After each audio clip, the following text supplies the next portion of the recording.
दीजिएगा बेटा, ये आपका प्रमेय है। इस प्रमेय में क्या कह रहा है कि ये दो रेखाएं एक दूसरे को प्रतिच्छेदित करती हैं, काटती हैं, तो काटने से चार कोण बनता है और चारों कोण जो होते हैं आमने सामने जो कोण रहेगा उसी को शीर्षक विमुख कोण कहते हैं, और वह कोण क्या होते हैं, आपस में बराबर होते हैं। यही हमको सिद्ध करना है। तो इसमें दिया है में दिया क्या था कि एक रेखा AB है और दूसरी रेखा CD है, दोनों एक दूसरे को बिंदुओं पे काट रहे हैं, ठीक है ना। काटने से चार कोण बन जा रहा है बेटा, 1 2 3 4। इसमें आमने सामने के जो कोण है आपस में क्या है, बराबर। यही सिद्ध करना हमको। तो इसमें लिखा है यहाँ पे सिद्ध करना कोण AOC बराबर कोण BOD। कोण AOC इस कोण बराबर BOD, मतलब ये बराबर A और ये बराबर A, दोनों सिद्ध करना है। अब देखिए यहाँ पे क्या लिखा गया उत्पत्ति में बेटा कि चित्रानुसार किरण OA कहाँ है भाई, O और A। किरण OA CD पर खड़ी है। अगर इतना बहुत ध्यान से केवल इसकी बात कर रहा, O और A, एक किरण इस पे खड़ी है नहीं खड़ी है CD पर, बहुत ध्यान समझिएगा। मेरा जहाँ पे ये है उसको देखिए तो सुनना है, किरण O और A आगे समय इस पे खड़ी है C और D इसके ऊपर खड़ी है, ठीक है ना। तो क्या कह रहा है, कोण AOC प्लस कोण AOD मतलब बहुत ध्यान समझिएगा, कोण AOC मतलब ये और कोण AOD मतलब ये कोण बराबर 180 है। कैसे इसे कैसे, रैखिक युग्म के अनुसार। रैखिक युग्म आपको बताया गया था ना, रैखिक युग्म में क्या होता है, क्या बताए थे रैखिक युग्म में, क्या बताए थे रैखिक युग्म बेटा, अभी कल हम आपको पढ़ाए हैं रैखिक युग्म। कल क्या बताए थे रैखिक युग्म में, दो संलयन कोणों का रैखिक युग्म कहलाता है। हाँ, दो संलयन जो कोण होते हैं उनको रैखिक युग्म कहते हैं, लेकिन उनकी भुजाएं एक दूसरे के विपरीत होना चाहिए। तो ध्यान दीजिए, कैंसर ये कहाँ संलयन कोण बन रहा है, देखो संलयन कोण कैसे बन रहा है। संलयन कोण किसे कहते हैं, जब उसका शीर्ष एक हो और कोई एक भुजा कॉमन हो। तो देखिएगा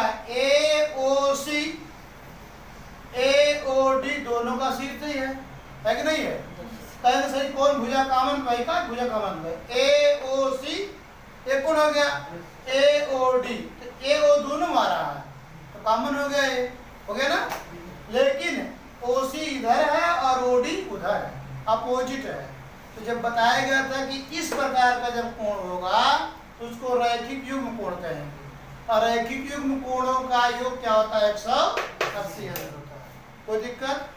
और एक बहुत आसान चीज आपको बता दे रहा हूँ, आप जानते हैं कि जब एक चक्कर लगाएंगे 360 अंश होगा, ये आपका आधा चक्कर है 180 अंश होगा, कोई दिक्कत।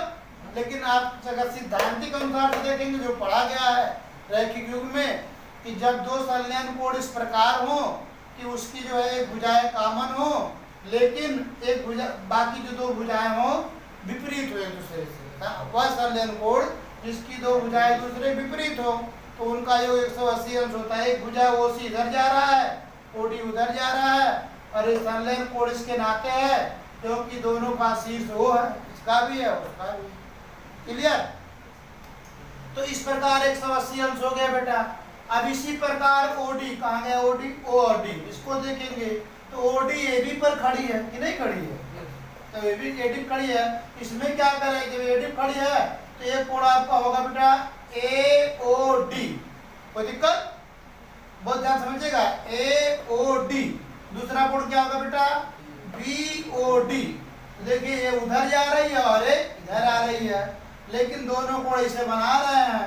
तो इस प्रकार कोण AOD चाहे DOA और कोण BOD दोनों को जोड़ देंगे तो 180 अंश आ जाएगा। कोण AOD धन कोण BOD बराबर 180 अंश, ये भी रैखिक युग्म लग गया।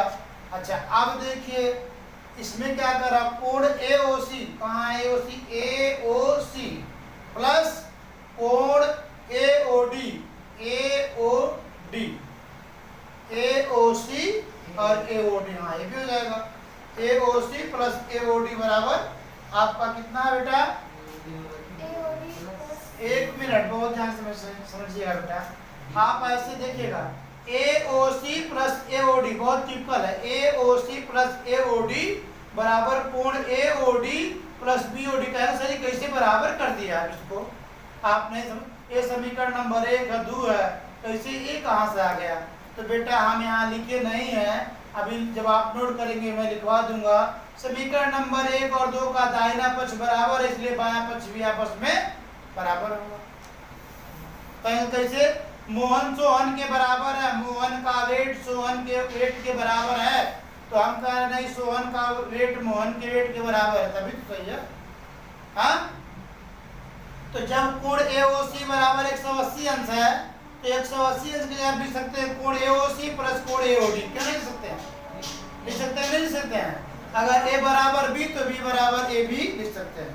तो ये आपका है, ध्यान दीजिएगा। ये 180 अंश आ गया, तो 180 अंश की जगह पर हमने क्या लिख दिया बेटा? एक मिनट, ये कोण AOC प्लस कोण AOD समीकरण नंबर 1 हो गया। और 180 अंश जहाँ है इस 180 अंश जगह पे लिख दिया गया कोण AOD प्लस कोण BOD। कोई दिक्कत? क्योंकि 180 अंश इसके बराबर है, ठीक है ना? तो जब ये आ गया तो अब क्या करेंगे बेटा? अब कहेंगे सर इसमें AOD से AOD क्या हो गया? कैंसिल हो गया ना। अब बचा क्या है? AOC और प्लस BOD। तो AOC BOD बराबर कहेंगे कौन चीज देखें? AOC बराबर कोण BOD शीर्षाभिमुख कोण। तो जब ये बराबर है तो निश्चित रूप से भी बराबर इसी का आधार पे भी लिख दिए। ये है प्रमेय, वो टफ होता सिद्ध करना। अब जो BA और BCom करके पढ़ाएगा गणित बेटा इतिहास भूगोल, वो कहेगा प्रमेय निर्मेय कहेगा छोड़ दीजिए सब बेकार है, गाइड में से देख के बस सवाल हल करा देंगे, ठीक है ना? यहाँ तक कोई दिक्कत? चलिए।